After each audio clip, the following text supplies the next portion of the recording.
देश दुनिया की तमाम बड़ी खबरों को देखने के लिए हमारे चैनल को सब्सक्राइब करें और बेल आइकन को दबाएं ताकि सबसे बड़ी खबर सबसे पहले आप तक पहुंच सके। आइए आपको दिखाते हैं इस वक्त की सबसे बड़ी खबर। पंजाबी गायक और अभिनेता की फिल्म सतलुज को लेकर विवाद लगातार बढ़ता जा रहा है।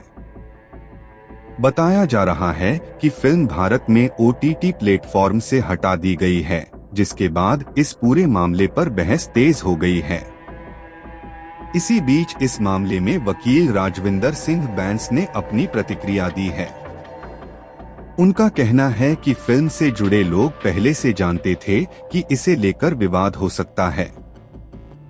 उन्होंने यह भी तर्क दिया कि यदि किसी फिल्म पर सरकार की ओर से रोक लगती है या उसे बैन किया जाता है, तो कई बार इससे फिल्म को और अधिक चर्चा और प्रचार मिल जाता है। हालांकि फिल्म को लेकर अलग अलग पक्ष अपनी अपनी राय रख रहे हैं। एक और कुछ लोग इसे अभिव्यक्ति की स्वतंत्रता का मुद्दा बता रहे हैं, तो दूसरी ओर कुछ लोगों का मानना है कि संवेदनशील विषयों पर बनी फिल्मों में कानून और सामाजिक परिस्थितियों का भी ध्यान रखा जाना चाहिए।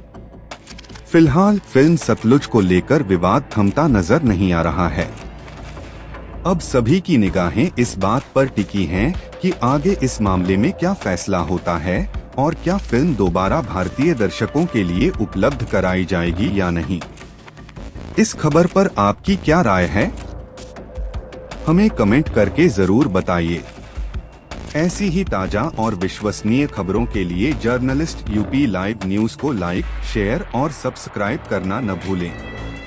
कोई पिक्चर 30 साल पुरानी बात कर रही है, चाहे उसको किसी भी नज़र से देखा जाए। जसवंत सिंह खालसा को कोई बुरा आदमी तो नहीं कहता, ना ही वो क्रिमिनल था, ना ही वो उसने कोई इस तरह का काम किया था। तो लीगली जो एविडेंस इकट्ठा करना है कि उसका वो हमेशा एक सेंसिटिव स्टोरी तो थी। कोई भी चैनल उसे या कोई भी उससे पिक्चर बनाता तो वो एक इंस्पिरेशनल पिक्चर तो है ही, क्योंकि किसी भी ग्रेट पावर के खिलाफ कोई एक लड़का, एक बंदा अपने करेज पे लड़ता है, तो वो ऑल टाइम थीम है ग्रेटनेस का। तो he was like a man that. तो पता नहीं इनको क्यों लगता है कि ये इसमें, क्योंकि मैंने पिक्चर देखी है उस वक्त 4 साल पहले देखी थी, अभी तो नहीं देखी। तो उसमें तो कोई इस तरह का कम्युनल टच नहीं है, कोई खालिस्तान शब्द भी मेरा ख्याल वहाँ नहीं आया। वो इस तरह की बात ही नहीं करता। उसका बड़ा सिंपल सा था कि लोगों के हेबियस कॉर्पस किया जाए। वह भी लॉयर था, लीगल काम ही ज़्यादा करता था। Plus he was an active Akali Dal worker also. तो इसलिए उन्हें, बट उससे पॉलिटिक्स से कुछ नज़र नहीं आया था, कोई मीनिंगफुल एक्टिविटी है भी नहीं पॉलिटिक्स के लोगों के लिए। तो फिर वो इस थोड़ा शिफ्ट कर गया कि यार किसी की जान बचाओ, किसी का हेल्प करो, किसी का केस कर दो। तो वो उससे ज़्यादा लगता था कि ये ज़्यादा पर्पसफुल वो एक्टिविटी है। तो इसी तरह फिर वो दैट इज़ हाउ मेरे संपर्क में इसलिए आए थे 1992, 93, 94, 5 95। सर ये दोसांझ की भी जो है एक उन्होंने वीडियो अपने सोशल मीडिया पे डाली है। उन्होंने कहा कि मेरे को तो पूरी उम्मीद थी कि इस प्रकार की चीज़ें होंगी और वो तो एक्सपेक्ट कर रहे थे कि इससे भी पहले जो है मूवी को बैन कर दिया जाएगा। जब उन्होंने कंसीव कर रहे थे तो मेरे से को दलजीत नहीं, वो जो प्रोड्यूसर हैं, डायरेक्टर है मधु त्रिहेन, वो आए थे तो केस का रिकॉर्ड लेने लिए, क्योंकि वो बड़े केयरफुल थे कि इसमें कंट्रोवर्सी तो होगी। तो वो बहुत न्यूट्रल चाहते थे, और अच्छे डायरेक्टर चाहते हैं कि दोनों तरफ का पक्ष हो। प्लस वो चाहते थे कि जो कोर्ट रिकॉर्ड है बिल्कुल उसी तरह से, जिस तरह कोर्ट का, कि उस पर तो कोई कंट्रोवर्सी नहीं होगी। जिस तरह विटनेस ने स्टेटमेंट दी है उनके बारे में, उनके जीवन के बारे में, till the Supreme Court judgment, तो वो सारा रिकॉर्ड उन्होंने पढ़ा। उसके बाद ही उन्होंने स्क्रिप्ट तैयार किया था। मगर उस स्क्रिप्ट में ये तो है ही ना कि police officers had killed him and they were finally convicted also by the Supreme court. तो वो जुडिशियल रिकॉर्ड था। तो उस केस से हमारे देश की लीगल हिस्ट्री बहुत बड़ी है। ह्यूमन राइट्स लीगल हिस्ट्री का सबसे बड़ा केस है कि इसके इन्वेस्टिगेशन से, उनकी डेथ से, जो 2097 के लिस्ट उन्होंने सुप्रीम कोर्ट में दी थी, उसकी भी इन्वेस्टिगेशन हुई। उसमें 1500 फैमिलीज़ को कॉम्पनसेशन मिला, एक्नॉलेजिंग कि उनके बच्चों को इलीगली मारा है। प्लस उस केस में से कोई 40 केस निकले, सीबीआई ने प्रोसिक्यूट किया, और more than 100 police officers already have got convicted. तो ऐसा कभी नहीं किसी केस में, मैंने हिंदुस्तान में तो किसी केस में ऐसा नहीं हुआ। इवन 2002 केसेस में इतने ज़्यादा पुलिस ऑफिसर किसी एक केस से नहीं कन्विक्ट हुए जितना इस केस में हुए हैं। तो वो सारी मॉरल फोर्स जसवंत सिंह खालरा की थी कि कॉन्शियसली ही केम बैक फियरलेसली। तो वो क्वालिटीज़ तो हमेशा ही अक्रॉस ग्लोब अट्रैक्ट करती हैं और एप्रिसिएशन उनकी होती है।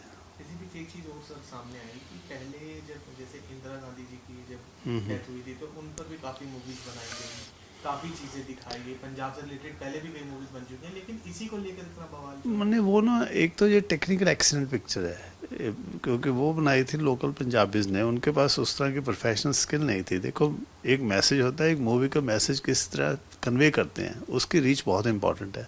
अच्छी मूवी में बैड थीम से बैड थीम भी पॉपुलर हो जाता है और ग्लोरीफाई हो जाता है।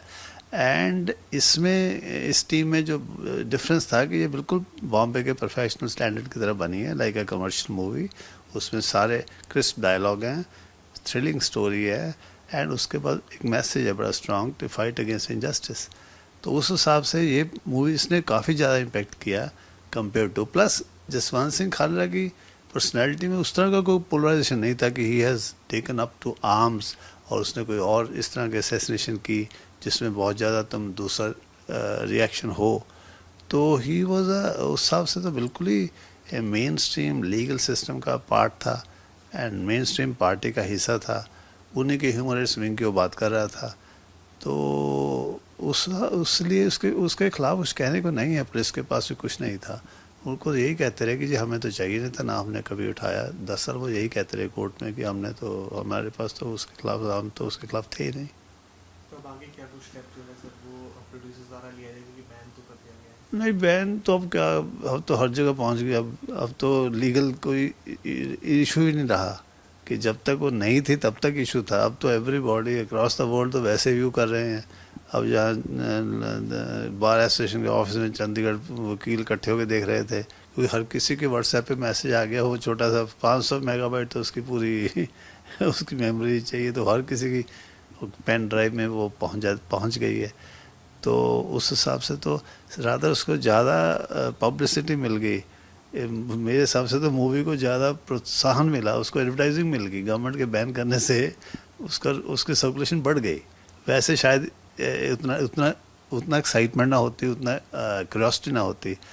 अब मुझे भी दोबारा फिर देखेंगे। अब कॉपी आएगी तो आराम से देखेंगे वीकेंड में।